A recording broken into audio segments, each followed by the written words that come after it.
So, Martha, thank you so much for being on the show with me. Thank you for having me. I think this conversation about inhibitions is really interesting because I haven't always used that word when I think of my own clients, but it makes so much sense, you know. And I guess I was curious. Well, how would you define inhibitions? How does this show up? Like, in what ways are people inhibited sexually? Yes, it is not a common term in our work, but I started to use it because I wanted to describe my clients in general. I have a lot of clients who have basically stuckness around their sexuality, and it's more a way that they are because of our culture or our upbringing or maybe even religion. But a lot of times I actually see it as more of a cultural thing. So when it comes to inhibitions, basically they have a lot of fear and a lot of things that they are not willing to do around sex and sexuality. They don't feel comfortable with being naked. They don't feel comfortable with hand job. They definitely don't feel comfortable with giving any form of oral sex. They don't know much about lubricants or sex toys. They've never used it. They don't want to use it. They think it's bad. They think it's wrong. They think it's addictive. They think it's harmful. Um, and they only know about penis in vaginal penetration, and they think that that's the only way to have sex, and that's the right way to have sex. And so they don't really understand much about the whole sexual response cycle. They don't really know about the importance of arousal, foreplay, pleasure, orgasm. I have many clients who come to me and they've never had an orgasm. They've never masturbated. Hmm. So I started to describe this as sexual inhibition. Not that there's like one type of client, but like in general, they are just very uncomfortable about many different aspects of sex and intimacy. Yeah. Their So, sexual expression is basically kind of not easy, yeah, not free. narrow, right? Like really narrow. Narrow, But, yeah. but it seems to me, so I'm hearing there's lack of knowledge. Like maybe they've never heard of some of these other things, right? So lack of sex education about some of this. Then there's like, oh, this makes me uncomfortable, maybe because it's so unfamiliar, but also Yes, like maybe that, inexperienced. yeah, but maybe this is also bad, like sinful. Like sex Yes, is the supposed to be just belief. thing, and anything else Yes, is like, you know, yes, the belief, but also the attitude in general, which is um sex is for the man, yeah. which it's Yeah. it's not what we believe in. Right, right, right. So, and you were saying you think of this as mostly cultural, but what kind of causes do you see with these kinds of inhibitions? I think if you grow up in a culture where sex is actually frowned upon and talked about as a taboo, disgusting, dirty subject, you start to think of it as dirty. But how do you transition from it being dirty to being beautiful? Just because you're married, it just doesn't suddenly change overnight.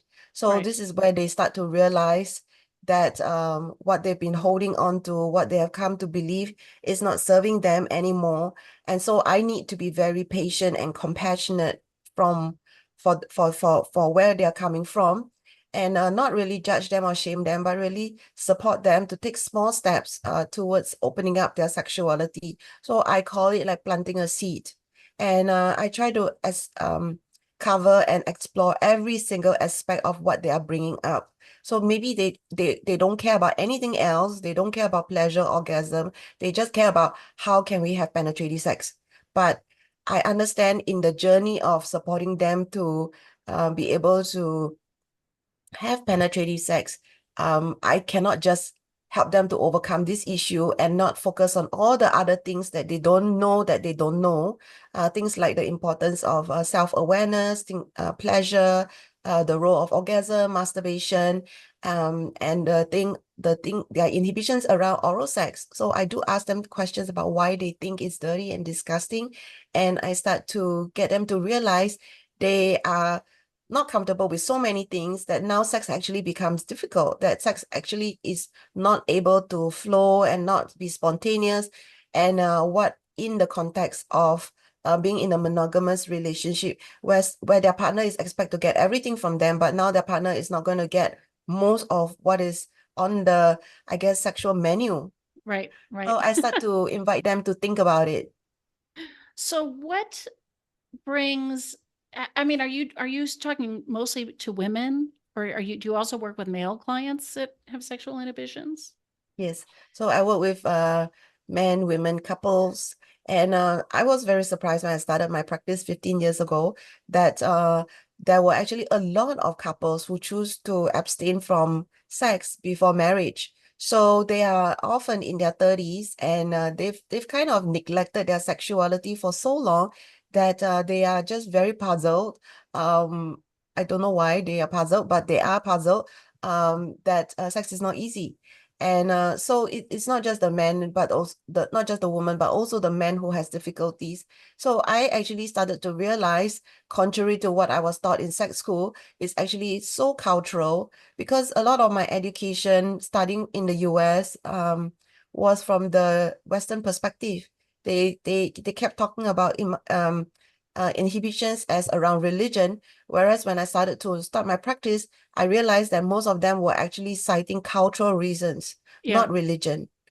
Yeah, And I yeah, guess so they, I was gonna say I see both in my practice, but plenty of culturally inhibited clients. Yeah, yes. yeah, So yeah, I work with couples, and it's a couple issue, and it's very unfortunate when one of them come by themselves, and they start getting the knowledge, but they do not know how to go back and actually start to educate their partner. So it's really a good idea when you start therapy to always come in with your partner at least the first session, and then see how it goes.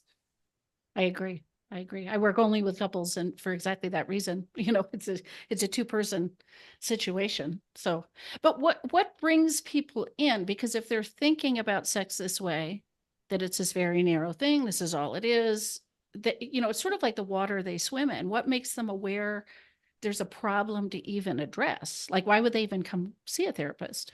Yes, it's really unfortunate, but I do have quite a number of clients. They come to me after the fact that they're married, and they want to have kid. They want to have kid as soon as possible. And in fact, they wanted to have kid 2 years ago. So there's tremendous pressure.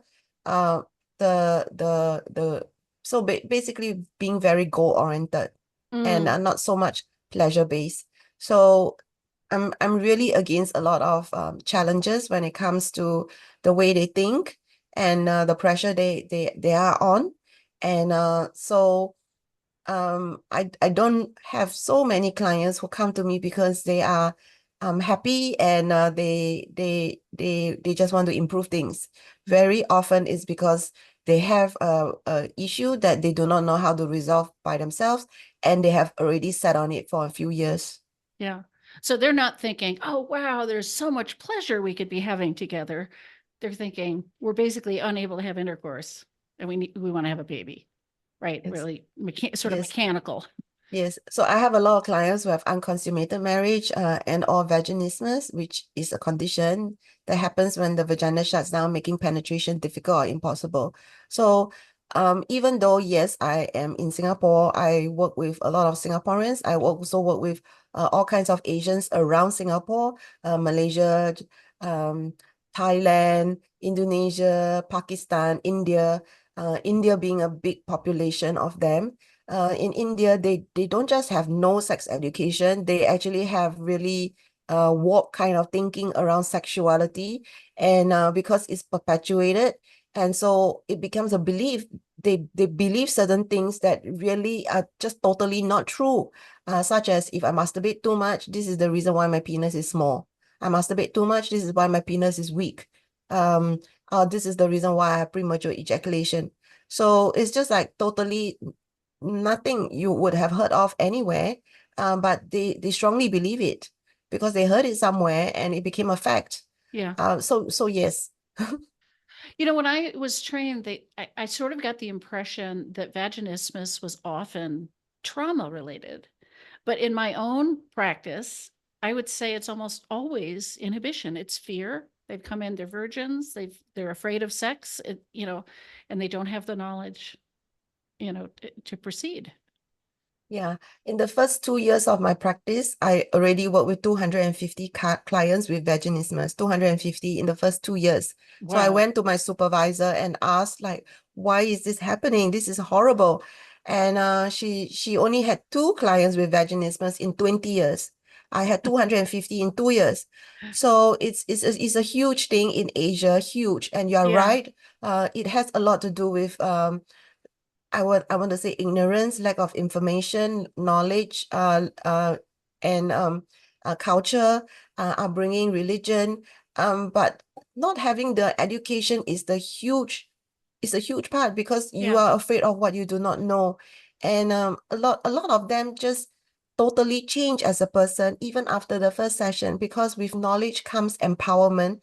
They become so much more confident, and I see a light go on in their face, and there's hope. And that's what I live for. So let me ask you this, because people come in, we want to have a baby, we can't have sex. They're not thinking about pleasure, they're not thinking about foreplay, they're not thinking about inhibitions. How do you get them open to this whole broader world of what's possible with sex?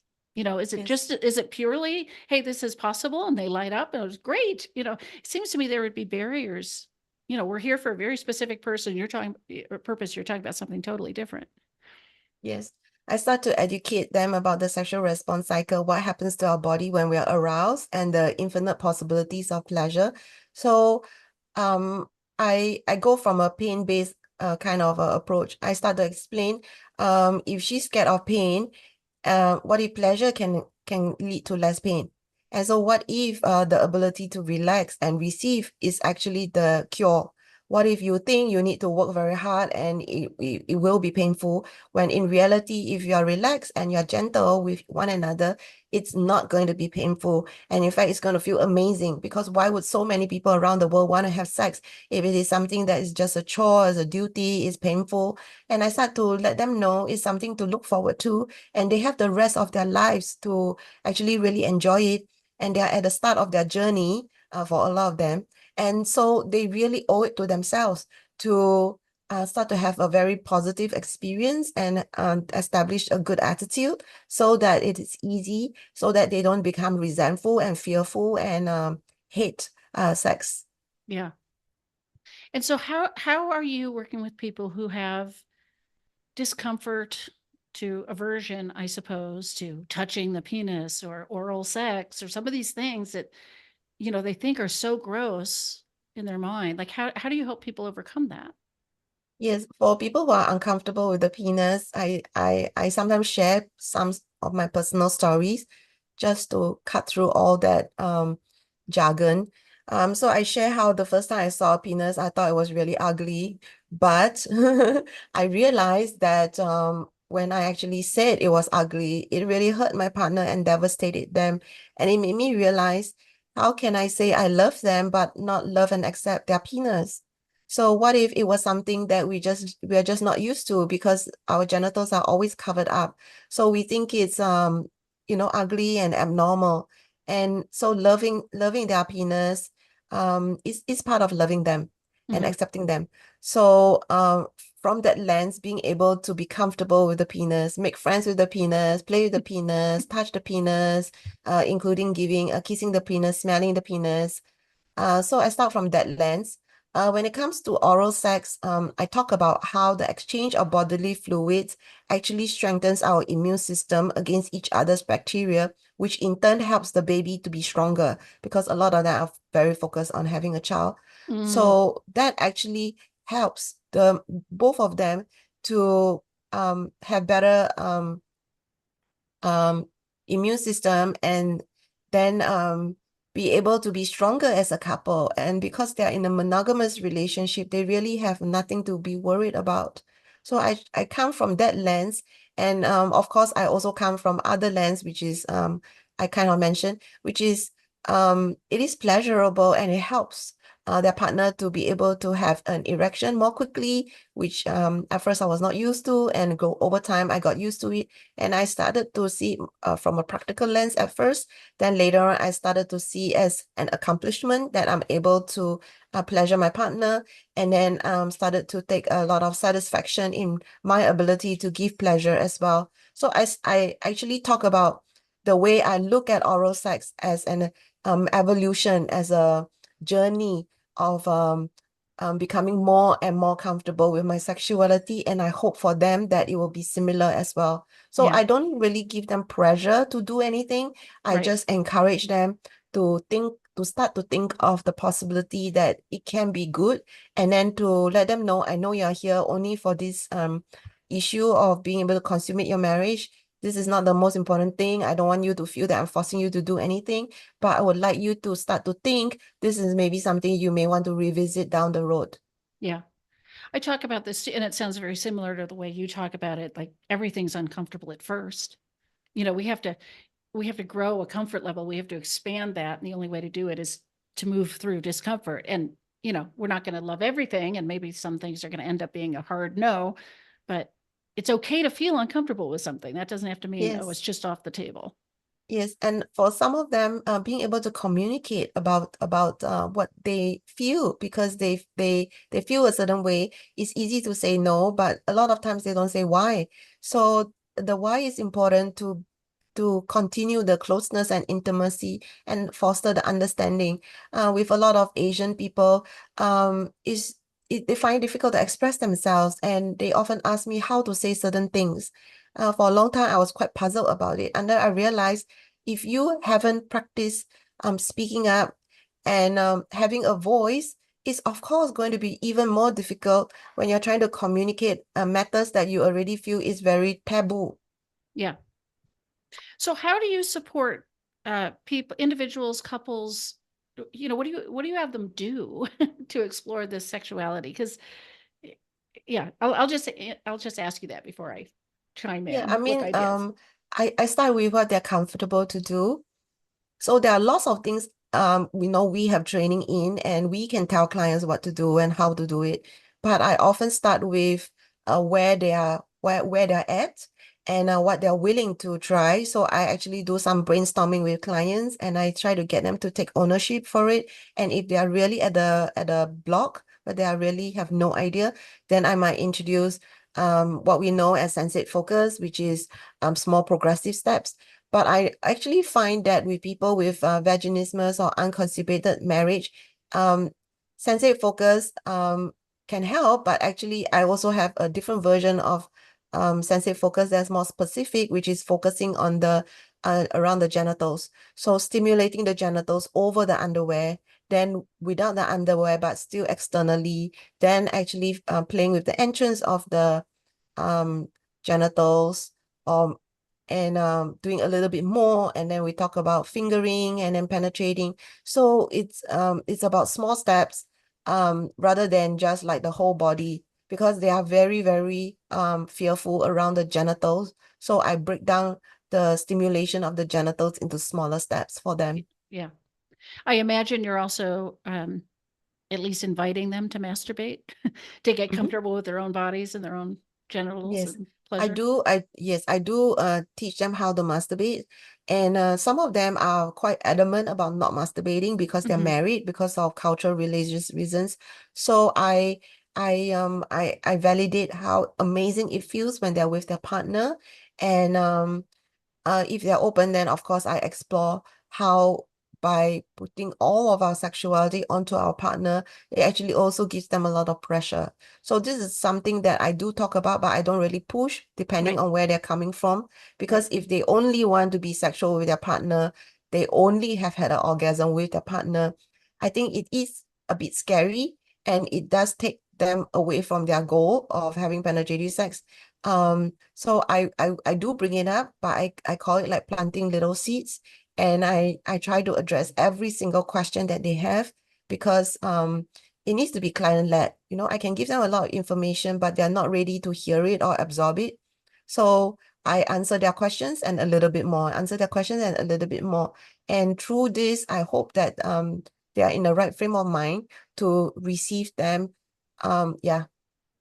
And how do you encourage couples to communicate about pleasure? I mean, if they've never touched genitals before and they're just going to start exploring, you're kind of like working in the dark, like how do you get them communicating about what would feel good and finding what works for those two specific people? Because it's not something you can just go read some manual and know how to do this. Yes. One of the things I cover is the different parts of the anatomy. Having the vocabulary helps them to feel more empowered. And I might teach them a few techniques on how to do a hand job and or blow job if they're open. So they can get started. They feel a little bit more confident. I talk about how they can communicate, being able to say, like red, yellow, green, yes, no, be able to say, slow down or stop. I get them to practice in front of me without touch. Um, like with touching like maybe each other's arm, for instance. So they start to lock those communication words into their vocabulary. And then when they're at home doing this together, it'll be easier for them because now they have a common lingo, whereas previously they don't know how to express themselves. I think a lot of people, they only speak up when they're in pain. And this is very unfortunate because when you're in pain, the way you express may not be very nice. You may just say stop, or you may scream and or cry because you feel helpless. So yes, getting them to practice communicating is very important, and getting them to see that this is just part of being an adult, and learning how to be assertive and finding their voice.